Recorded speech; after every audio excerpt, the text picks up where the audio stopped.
enra I'm saying who video be or social media this time around Chairman Abronye side to work say this my committee 2023 ebra onabo kelejapon ekoka showdown wasem no anya party ni de me friend ka je onabo jajaja me nko ho me ne no mienu ekwatina afie ene ne kasa say da bi me do be call this my committee ati je na oda mate okwa this my committee o man ne chance kan wasem e ma recommendation o mo de buy ne say o man na kasa akoshe ne say o party penny man ne kasa asem ni bi okay then enwa Abronye TV so kase this my committee recommendation on the buy say yenyi honorable Kennedy in free party ni okay say mo conference ne ba pe mo be yin free free na was say party no then general secretary report ne ba me ho ana matna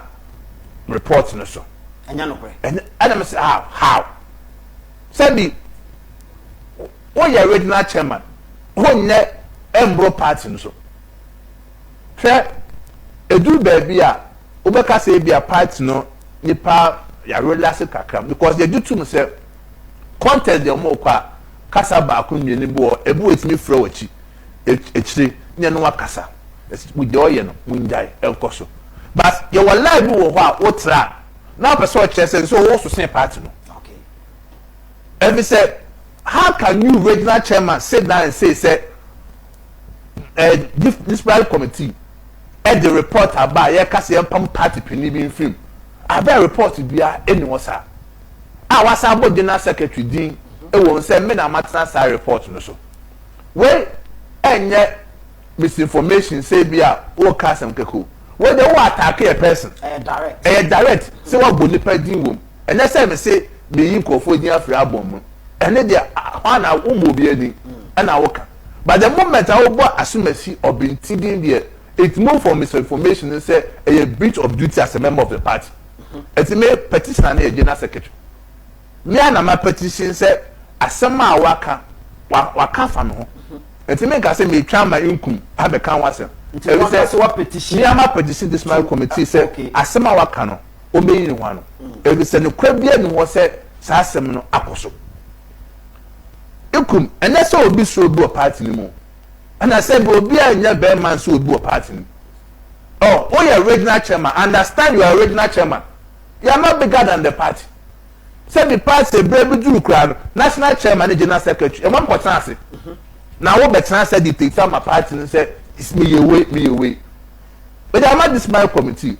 A chair for being there dance here. Yeah, sure you are my quarter this my committee. And I'm more so much too fast and na kwa yesterday bia no bi ya de general secretary nkan wasem general secretary say part ne boame ene ke di to me share me say general secretary more power to suspend people but na kan the part has come you free party o se ni pay 2 million no but say come constitution no ka say the maker say make my operate as officer of the party make my coordinate activities ene ke we yes ade ka say o 2 million so go to suspend people for can I say be a metia me dey asem come this prime committee at times it take for so ntia say na hwefo ntia say 2 million krame Ebusia ene wokopie mu ewoye NPP amanuko na sese eja demo wan kasai eho hurugudigidia eje fedi agorai yenya fire service ni bi ombetima baba bedum se eja no ede ama eye NPP amanuko ni nyina ejina ya miame wo fachama wuntumi ena afenso so ya ho tan hene ba ko pe wo omanga na mu ase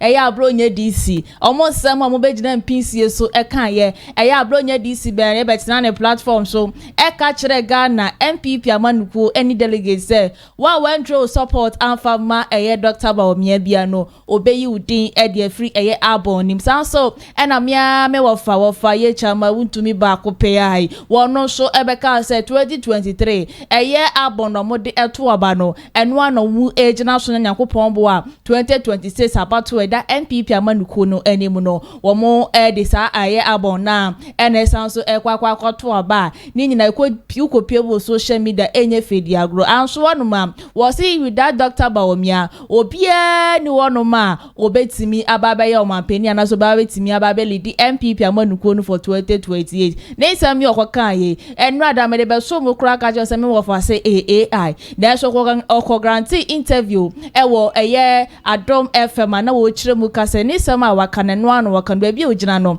ehwa na wogina na eye JFK so petition eye brother ya de nyina ahotan hene eye Abronye di se nam ne nsem a wakan na tu eye JFK no wo sisi ye beka ya eye 2023 abra na mokwa kwato aba eyidobeli di NPP amanukuo no for 2024 no abra no moye campaign nyina yeti se ya papa Kennedy wo hine Japan ejina mpinsie so eka se wo bema Dr. Bawumia showdown sa asem na wo kan ye no koduru panifo ani manager na nke ese nke janko omotwena so kaka na so no JFK efre ya papa Kennedy wo hine Japan de to nanim se de wo kan ye no wan kan ye we enya wo last na so Abronye DC de betna ne platform so ebeka se ye JFK atena sa asem ne so ena anu ada na omoko delegate conference ye wo kroma se ena Abronye DC na no baga ya test your mouth esan so betna ne platform so eka se empeniphobia wo NPP party executive ni bi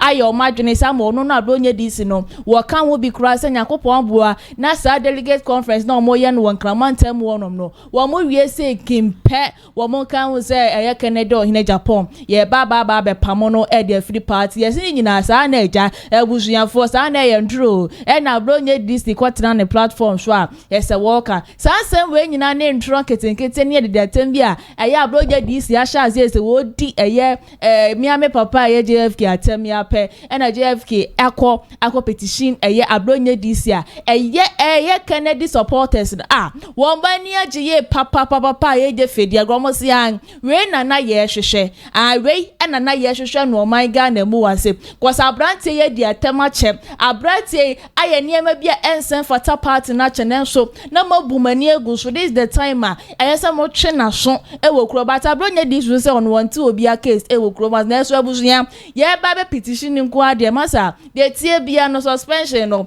ye de ba ma Abronye DC no no so won kwotena fi me de nka menya ye kra enka ye pam ni free party nko so no ene bia me wo fa chama wuntumi eno mo ma NPP amanukuo no egu ankasa an wo mo na essay NPP amanukuo na enye fedi agro enti no JFK wanya de letter no koda dada enti ye twense neck for ebetu ho anamode beto form afa sansem no bia no ene ade am de be kamo de biada bini nyina e de beba besum na eja na so wo NPP amanuko nim de me do helo se enya ade e ba bedum na dum china na dum ade chi ye nsusu biem da bi was eja no ano tinya kasa enye fedi agro ebusia mama me obi akwa abasonko famra Kumasi online GA so ene first time anese wa subscribe no wa like ya share so the ma for na for sanso etimi akabi no the comment ne so afa comment section hono so the abanana no pay ya masobre ma no te se Ghana map ya me de ensema se maboabo no me de eba be som titiriu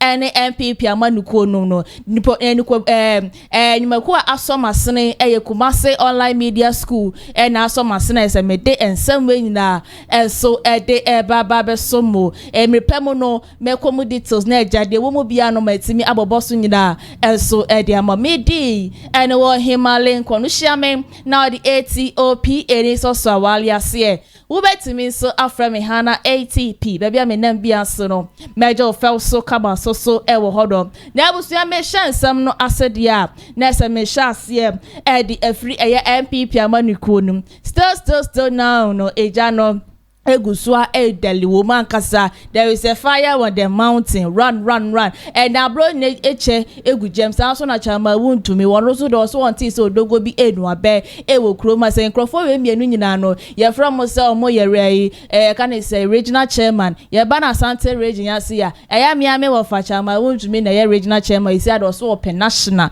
na China Asante region kra na da se na national na ba be bo no kopie mo so wo Bron region so a ahotan hene etese your mouth no so can say Abronye regional chairman Abronye regional chairman it meet na say Emma ND Samanuko ni take seat ni nyina embassy no mukuta just one pair there's one to me kana no padui fan to mu de biara da chokrodo ankasa ekoso ewukroma na ebusia sama ekoso between won to me Abronye NGFK ntemu no ensem no Agyaarko BOAKYE so de nano ababa beto sanse mani nsema woka nyina ne se kamia kwa akoye sa afede asa abrante ye fe na JFK secretary yai asa nani ya aba ne ho so ayenye fedi agro wo hu se Abronye DC to be left and right and front center edema na pe and why ready why crowd we say what dey petition dia connect omo fra Abronye DC na bibie wo bia no se suspension kwa na modebe ma no kra mo suspending no for free part and asa pamono the free party no amon pamono free party no cause ye share the Abronye DC te party mu ye na tanya kasa na ni wan kasa the ma party ani enim se ka ne tete no na party no akono na we ya crowd me se wo she bata so kura na wudwane ete se NPP amanuko ne ba won pesha so a wodo ho ahuro nyina be pie abonten akwa ko hwe de ekoso wo ho ne so na me no kasa party no atete apansam NPP ama NDC amanuko na ni ehu ni se party no enye party bia twitwa se mente me wase bebre na ekoso no ene NDC amanuko ababa be kra be hwe de ache NPP ama NPP de edida tem party nko a ene se de bia da no wo mu di atama ne sa de achi ade se nyomo toto left and right kami hu ye nanka ye wo opposition yi NDC amanuko yi wo power nanka ne ma pi omo share bo omo ntimi mba ye galamse yi nanka janka mo de take omo ne ade nanso wo mo de omo ti odogo bi no abede wo mani so ane ze de bia da no yakopon bo 31 January 2026 asese NPP amanuko no kwakwato aba no de omo pe kwan bia so omo befa so ama Dr. Baomia etimi edi nkunim ewokuro ase na so enya de ebesi ewokuro ase na BOAKYE Agyaarko nsem a wo kan no na wo kire mu kire my Ghana for NPP amanuko ni nyina se yesi na NPP supporters no titiri ni Canada hina Japan of supporters wo mani agiye papa all because esi an JFK apetition wo mu a petition ya Abronye DC a enche bia neck eba beto ne nsa e dia fe na the reason why ntia ma ya abrante e fe ne JFK say JFK petition ya Abronye DC no ni nyina gina say Abronye eba abonten ebeyi ni secret bi e de pie ye say enema bebre na ekoso wo party ma JFK wo hwe na ni hai a went me anhwe ama Canada o hina Japan ya ma no suspension na say ya pam na say e de petition bre no wo tena so e de bia wodidi JFK ne nam so ama JFK atebri petition tentente eda command neck message so be come ho ne akoti ensema Agyaarko ekan emfamra sisia. Just in from the New Patriotic Party. Submission of petition to the National Disciplinary Committee on the conduct of Mr. Kwame Bafo Abronye.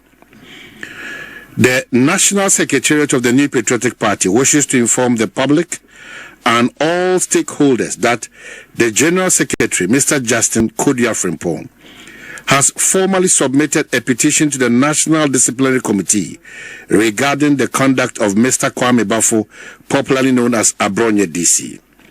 The petition outlines a series of actions by Mr. Bafo that are deemed not only unbecoming of a member of the party, but also gravely detrimental to the image, unity, and integrity of the organization. Key concerns raised in the petition: 1. Defamation of a senior party member. Mr. Bafo is reported to have publicly insulted Honorable Ken Ohene Japan, a distinguished member of the party, with derogatory statements, including a claim that even the elephant has more wisdom than Honorable Japan. Such remarks are unprintable, defamatory, and damaging to the reputation of Honorable Japan and the party at large. 2. Baseless allegations against the General Secretary. Mr. Bafo further alleged that the General Secretary deliberately concealed a report that purportedly implicated Honorable Japan as the destroyer of the party and recommended his expulsion. These allegations are false, malicious, and injurious to the integrity of the office of the General Secretary. 3. Misrepresentation of committee findings. Additionally, Mr. Bafo has purported to disclose and misrepresent the contents of a disciplinary committee report, alleging that it catalogued various offences attributed to Honorable Agyarko. Such conduct constitutes a serious breach of confidentiality, discretion, decorum, and party discipline, while also undermining the authority of the committee. And then the relief that have been sought. In light of the foregoing, the petition respectfully requests the National Disciplinary Committee to 1. Conduct a full and impartial inquiry into the conduct of Mr. Kwame Bafo Dodona from Abronye, DC. 2. Apply the appropriate disciplinary sanctions in accordance with the party's constitution, as his conduct constitutes defamation, misconduct, and gross indiscipline. The party emphasizes that ensuring accountability within its ranks and is non-negotiable because it safeguards the unity, integrity, and credibility of the organization. The leadership remains committed to fairness, discipline, and the protection of the party's democratic values. A sign, Justin KODUA Frimpong. So just in again, this is from Kwame Bafo Abronye. My attention has been drawn to a social media communique issued by our great party and duly signed by the General Secretary, Lawyer Justin Frimpong KODUA, inviting me to appear before the party's National Disciplinary Committee. I hereby write to indicate my full preparedness and willingness to appear before the committee to comprehensively lay bare and substantiate the antichrist actions and inactions of Honorable Kennedy Agyarko, which has undermined the cohesion and integrity of our party. Since the referral was made public, I therefore propose that the sittings of the committee be conducted openly and broadcast live, so that the rank and file of our noble party may have the opportunity to witness at first hand the manifest antichrist posture and conduct of Honorable Kennedy Agyarko. It's signed, Kwame Bafo Abronye. This is your party.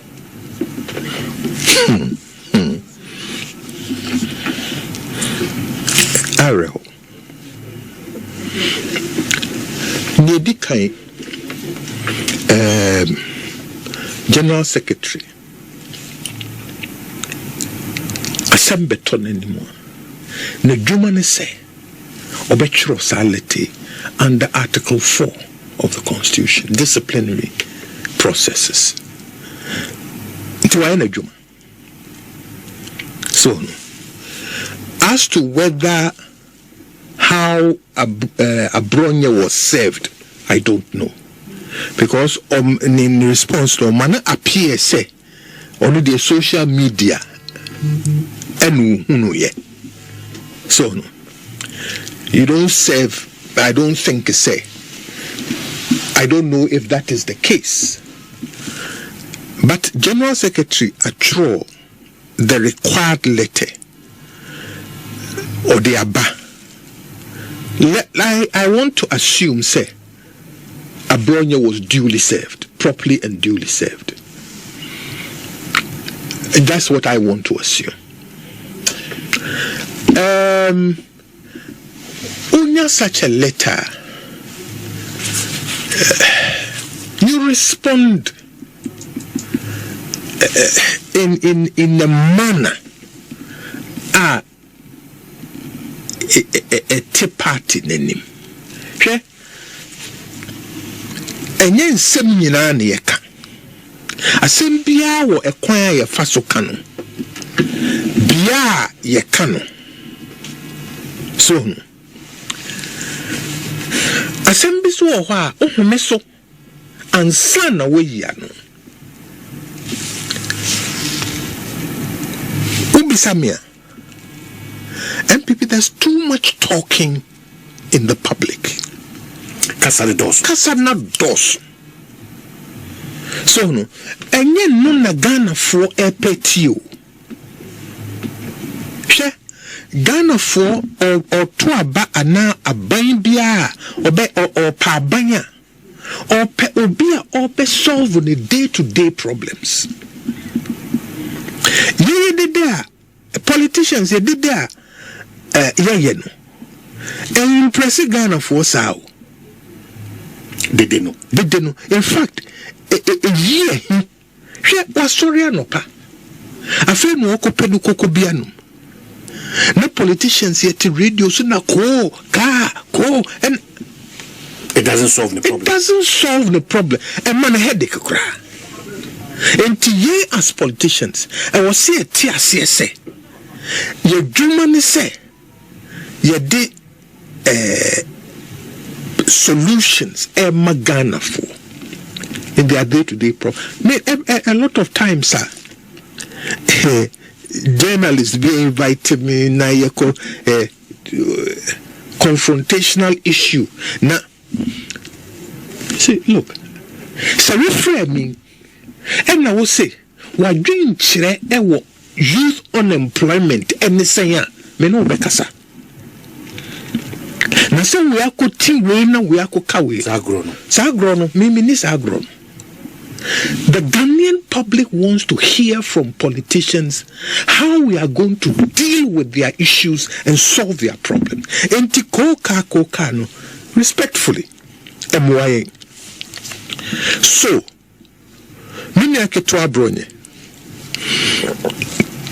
General Secretary Achro one respond and get one respond no far phone for General Secretary say me hu social media sokra meba no one respond in the public can I say the party is not in normal times. You admit to that? I admit to that, but we do not have to accept this low norm. And we say you sue you buy any ni be raising level no. So no into the bit they call for one na sebe Abronye unsa kan we say no, this is not right. Off a phone just go there when now they adhere to social media why you the now so me mean few sir me catch say date me no agree date me ba na one will let it now me that public or response now me that public and they are some pan and kibisi. Maybe one person who admitted that road charging in Boating those days, processes, due process, fairness, party commitment, party loyalty. But what described the NPP now as losing that way, no, from that Kane NPP. So these are some of the benefits of Muripu. Well, you see, sir, any day, no cre. So one you near me be ye. So one she show near me be ye. Now the two na mobia. Ebe shiegu. So ne shiegua. Oto obuase. Esan she she near money ye. Ebe o kechire ye. Se ne ebe ya o san soa. Enkoshim. Ba crossroad road la mujina. Mo hu se mukomobu na ese muhihye mu no ya hunu enye nyina so ne yebe hunu nye nyina so ne yebe giatom so no but ye nyina nkrane mu ntutu nkrane enti hunu a wa hunu no you are the one to lower the temperature. Sometimes only we require now a shouting argument in the house. You know what the best solution is? Just keep quiet. O kwen edru baby a eba fo ana twon free fi ho na onni ni gina ho tournament a anu no da. It doesn't mean you are wrong. It means you want to establish peace. Ho pesa asumdue ba so no when Christ says turn the other cheek, no oninch or on chere say yenyan kwasiafo na we jimfo send dia obeya asumudie beba no ene now until let away no in public kebede no afreku dia say the committee no ma from member we agree on time. When you use language like obe antichrist and you say open live broadcast to demonstrate that. No, but he doesn't have a right to demand how the committees. We have a constitution, we have processes, we have precedents. So no. Let's say Yafreo. Are you going to say if those things don't happen, to give more people the benefit of the doubt in Smokai? You see, NPP or a problem is we think we are the only ones who are right. When Kasem Tietio, Secretary General, Atro, or Sisei Nayate,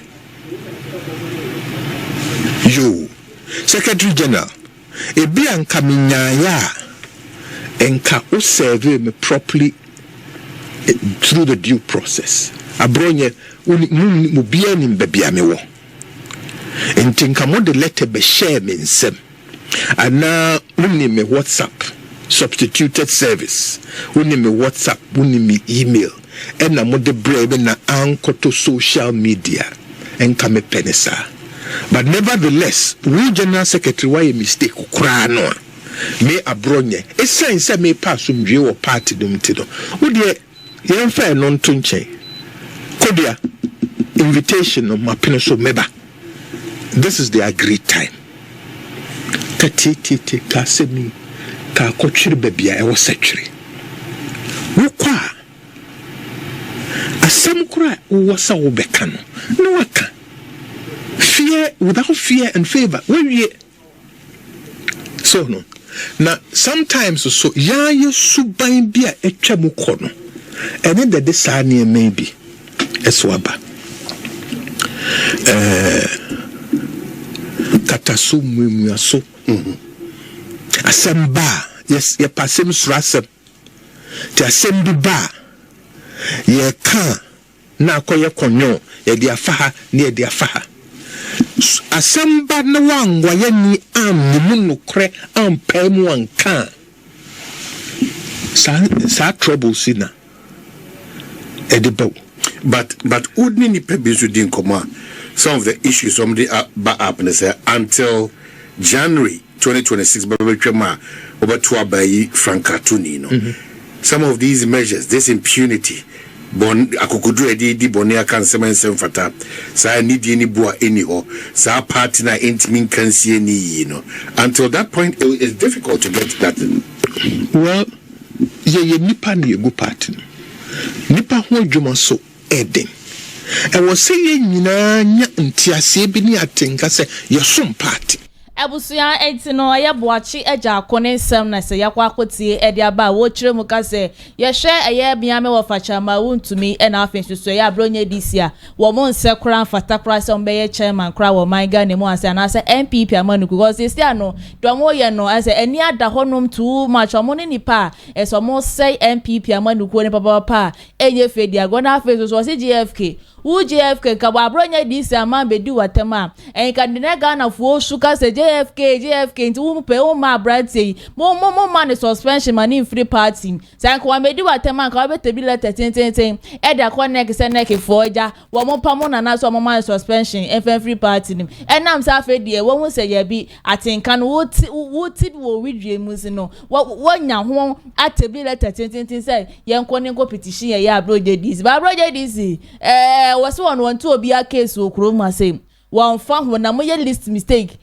secret upon secret promise and no de babe gu oye o man Ghana na NPP amanuko no mani mu azeba pa no de wanya ka se Dr. Bawumia na Yakopon water the fe January no wo ba no kwa de wo bia ni wo no sa so na me wo fa chama wuntum say ba bia wo gina no hwa no wo gina obi ankwada upo Dr. Bawumia ene ba na ye kai so amama hu say ye grassroots ni de ye de yet one ma ye twen mo ye ready ye crowd say ye kokromoti power no ye de beto oba say Dr. Bawumia e ba kwa de nya de ye beto oba ne de ama ne de aba ne china de ebo say kede do in Japan etrinity anasa moto oba no e de man no belidi NPP amanuko na ye grassroots no ye ready papa say ye de ye kokromoti no e beto ne buma nkasa bi kransi o man Ghana mu say be first in history wo be jampo kra de abro de na no 2024 ye man pani JDM kra nya bro ye no wo be nya kra de abro eti samu NPP amanuko no mo betina se na mo de Dr. Bawumia bade a 2028 yes ya ready a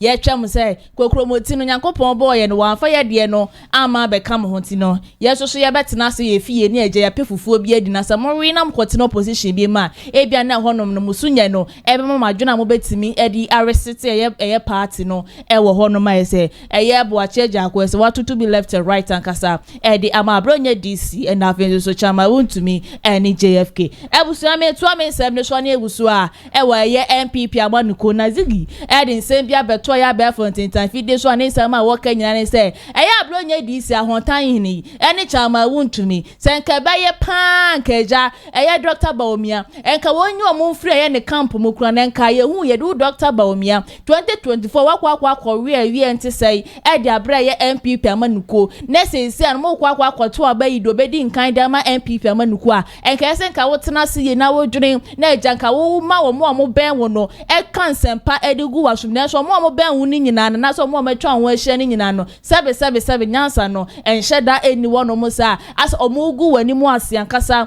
e wo kromo titiri eni Abronye DC a wotena ne platform so na so wo kan sema ensen fota wo si sankofo mi ni nyina no yo mo free wo camp because o mo ensen fota and o mo san so fata kra say jebe from say regional chairman ba me wo fade wo so no open national because regional chairman no enko ye na me wo fai na asante regional chairman kra ne koda ne say Abronye DC ukopie ma Abron region kra ne koda ne say ne city mako edu etimaka mu ba ko pa esi an wo pese esanso de ekokromoti ekoto aba ema no na zigi de watutu bi pa ye pa da macha ba wuntumi ni Abronye DC masa mo mpa mo ba bintina na wo Dr. Bawumia make sure say sankrofo mienu we wo be you my full life ne sa pa dia me coming kanda say Yakopon wa 2026 about wa omokwa akoto abe we ne de ma we na nkeda ho pefe say wo Dr. Bawumia wo betimi adi nkunim na so na mo niema eya Abronye DC ni do ka ne say chama wuntumi ye ntino we ne de warrior ne sa mesa so be kam na kotin semazigi enso e kan ye e famra sesia omu yi omu di free register no tin you no ka ho asem aye sa maintain wom so omu koto aba no omu yi omu di free register no MPs na ni omu di amfan free register no because of Dr. Bawumia omu use Dr. Bawumia to become a victim. It's like they used Dr. Bawumia, but MPs did that for their own interest. Tiasma Mikani. Members of Parliament 2023, ni 2022. No muyi delegates be the free album no. Omo de ko share omo say omo de share say e Dr. Bawumia nti no omo yesade. Enye ne kure. Nanya ne kure.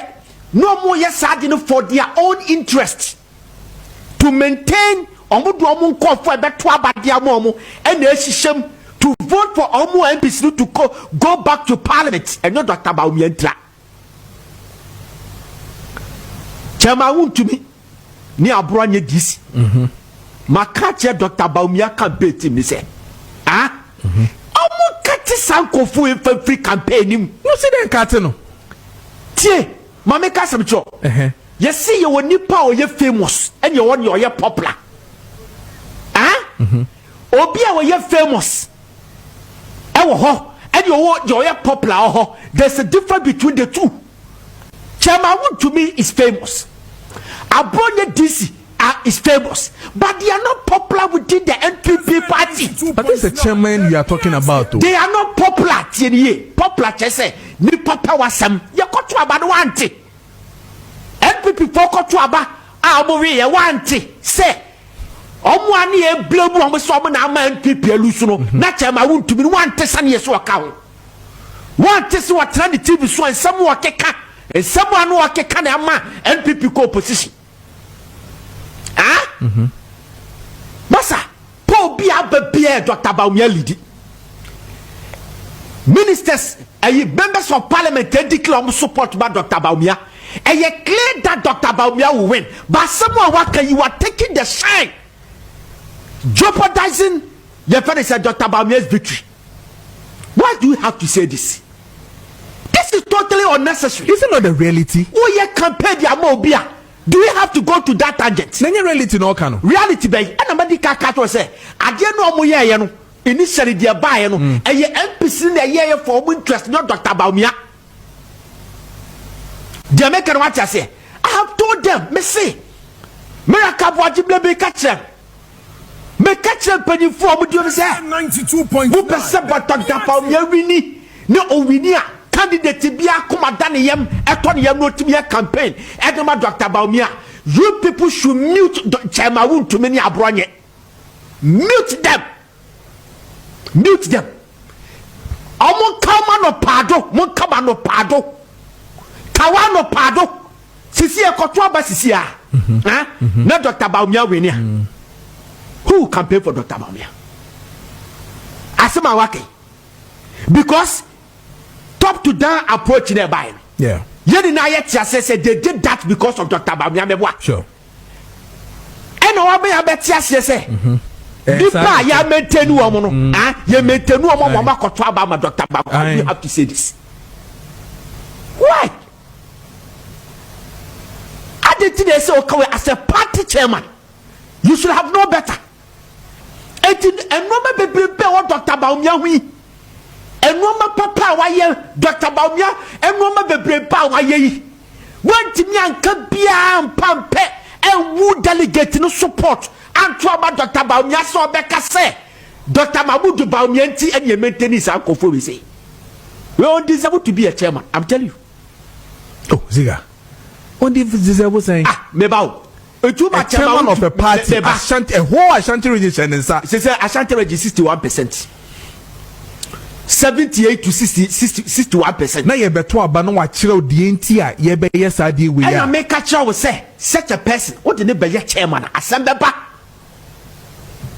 what the chairman would to me ba be chairman assemble ba per dia waka no that's obey more for own interest no be say albums obey kan kofo hye obey hu kofo obey you kofo dia pre-register because on interest. We don't do that. Just someone to me, yes, sir. Even Abronye Kase or Betman ye be more fee register in the Ukraine dia or more sa 2 minutes or more. You don't have it. It's in American say it is totally unnecessary. So because asem. But from campaign. But from region, can't they do that? I mean, your friend is saying names in any man in every region. I ya tell my money am chance na mo here. Yeah, money na mo hye wo. Just you could from Poakan.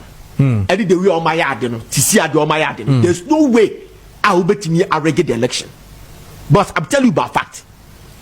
There's no way I will bet me a regular election because election we no yen koto the dem and you do one ballot box ayi menu akwakosi we say we ye ko na nkofo yen koto the dem te se bia hotel bi ni na ye ko tiasma bi kan you and you akwakoyu magic ye tare say paper a obetima wi ni e babobo no na Abusua entizigi ni nsem no na se yakwa akotie ede aba wo kire mu ekase NPP amanuko duje chama Wontumi ni Abronye DC they don't deserve crown so moye regional chairman no obi a wo so pay national chairman kra de den na wuyi wanim na obeti because na me support Dr. Bawumia and say album no na fine cause it's too much as a party no ankasa no as say an mama jeja mo ho am obi a ba party man no ye do pay there so party na nke nim no connected no enya no pan sisia yehu no okro nga se Abronye DC ye di kan de ne ko ye twan se eja me kan say ye be suspending na se ye be sake no ni nyina ejina eye NPP amaniko no eso tie nyina ye twan say ento akosi next week dey na say petition na de call ye no ye nyamo resource ankasa ewo oh my god dem one say NPP dey say be ye no me si nipa ba ko pe na betima boa ama NPP party no etimi asanso agina ne national biem ama nkabom kro ye ne pepepe ye etimi aba party no ane Kennedy wo hina Japan etide bia da me kasa na me kasa kire mo delegate ni say mesra mada say mo ko akoto aba no mo bi mane mfa anwa mo kosua na say 200 cities na say 500 cities ma me hye won say na kuta 500 cities a week ko betima de ni nyina empokura awie nenso kaidachi kai wunchirima ne se da bi mame po obi oba obetima bi enwuma de aboa oh my god mame nsoso me mane nchirima nyina enso aba benya so mfaso ye hwe ne mapa Dr. Baobia ka ne se Kennedy oyine Japan abra wo meye omampani wo ye ne okroma se mpokura na obaba be ye omampani de so oh my god na ye be ko yanim ye baba po na wutie ne nsem a wo ka wo abonten so da oni delegate kasa wutimo se papa no wasesa preko pe no wo hu ne se da bi ade we na ye se me mbra da be ye mo my Ghana da so ye mpanifo ejatafo Dr. Baobia camp fo o my imagine so be sorry de tia Kennedy ohine Japan den so enya de besi nenesi chinankasa wo kroma say Abronye DC ene mi ame wa facha ma wundumi me mamu nyina good morning no some ho ye de me say ne mo beti bi ehua nkasa wo my Ghana mo ebusia ahase na mrebe ma me kwan ma me de ensem ni nyina DSC so be dwumedie asia na ba na eguskira no obetimi afa no ne mpanifo atwetwe nkomo de afa ho na de wutom bia ne nso atena fidwe mu asei na ya bon de ro kama enso de ama Kumasi online media school ene so masena ena no pemede nsam we nyina so